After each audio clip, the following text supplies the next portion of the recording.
İtalya'da sıradan bir köy evi. Çok daha güzellerini de gördüm arkadaşlar.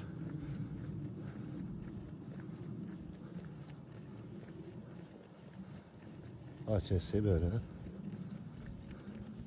Çok tatlı bir yer. İtalya köylerinde genelde 2 katlı ve 1 katlı, çok nadir olmak üzere 3 katlı evler gördüm. 3 kattan fazla ev görmedim.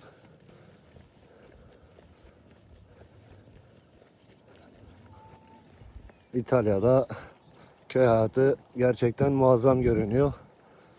10 numara doğa, tarlalar, ekilen tarlalar. İtalyan köylüler çalışkan, ekip biçiyorlar.